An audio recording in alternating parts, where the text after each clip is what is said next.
Okay. जो next MCQ है, question number 31, इसमें दिया to restore clear vision in persons whose size of the eye ball has reduced, he और she is suggested to use suitable. कौन सा lens use करेंगे इसको correct करने के लिए? तो देखो इस केस में क्या हुआ है, जो आई बॉल है, let's say this is the eye ball, और यहाँ पे this is the lens which is held by the ciliary muscles. तो यह मान लेते हैं this is the eye lens. अब क्या हुआ है कि ये आई लेंस हो गया छोटा। अब इसको मैं थोड़ा सा रिड्यूस कर देता हूँ, इसको बना देता हूँ स्मॉलर। अब नॉर्मली क्या होता है, जो मैं ये मान लेता हूँ कि ये इस लेंस की मान लेते हैं प्रिंसिपल एक्सिस है, या यहाँ पे 25 सेंटीमीटर पे मैंने कोई ऑब्जेक्ट रख लिया यहाँ पे। तो 25 centimetre is the near point, normal जो नियर पॉइंट है, जो normal minimum distance from the eye, जहाँ पे ऑब्जेक्ट आपको डिस्टिंक्टली साफ साफ दिखेगा फ्रॉम द ऑप्टिकल सेंटर। यहाँ से मान लो ये ऑब्जेक्ट है, तो इस ऑब्जेक्ट से जो रेज ऑफ लाइट जाएंगी वो ये लेंस क्या करता है, कन्वर्ज करता है। इस तरह से ये लेंस कन्वर्ज करेगा और इन इन रेज ऑफ लाइट को कन्वर्ज करने के बाद रेटिना पे फोकस कर देगा, तब आपको ऑब्जेक्ट दिखता है। अब इस केस में क्या हुआ है कि यहाँ पे अब ये लेंस हो गया है छोटा। ओके, ये lens, now this lens has reduced in size. अब मैं इसी को कॉपी करके नीचे यहाँ पे, अब ये नियर पॉइंट वही है और ये लेंस हो गया है छोटा। Now this lens has become smaller.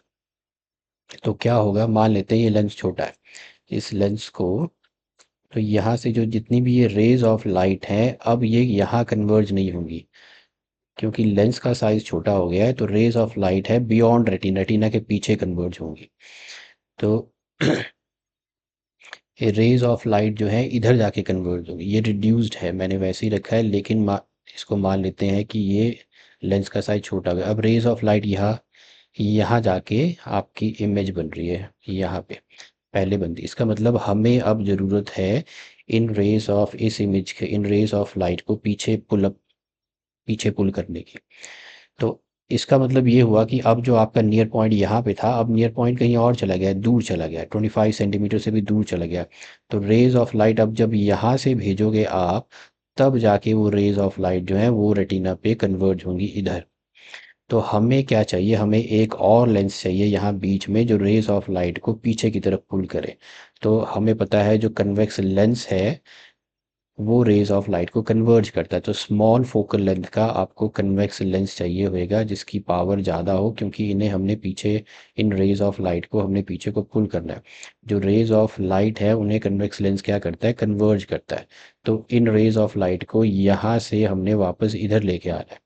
तो इस इमेज को वापस आपने रेटिना पे लेके आना है। तो यहाँ पे हम एक और लेंस लगा देंगे जो इन रेज ऑफ लाइट को जब ये जहाँ जाएंगी तो और कन्वर्ज करेगा, ऐसे अंदर को कन्वर्ज करेगा और फिर कन्वर्ज करके रेज ऑफ लाइट को रेटिना पे ले आएगा।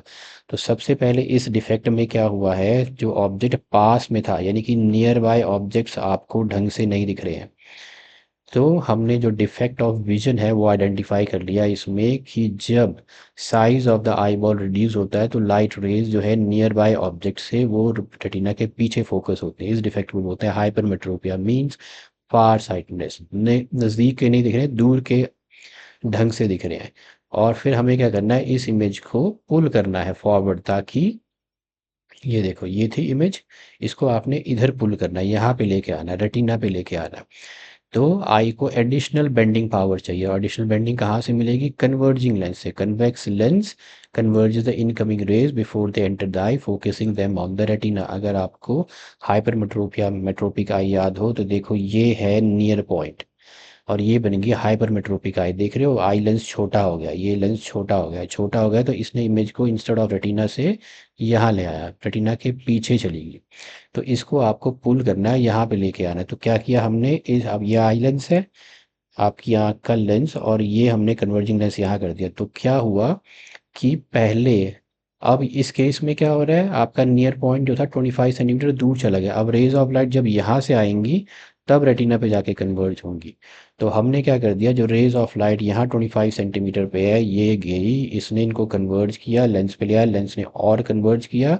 तो दो बार कन्वर्जेंस हो रही है, तब जाके इमेज जो है रेटिना पे आ रही है, इस तरह से।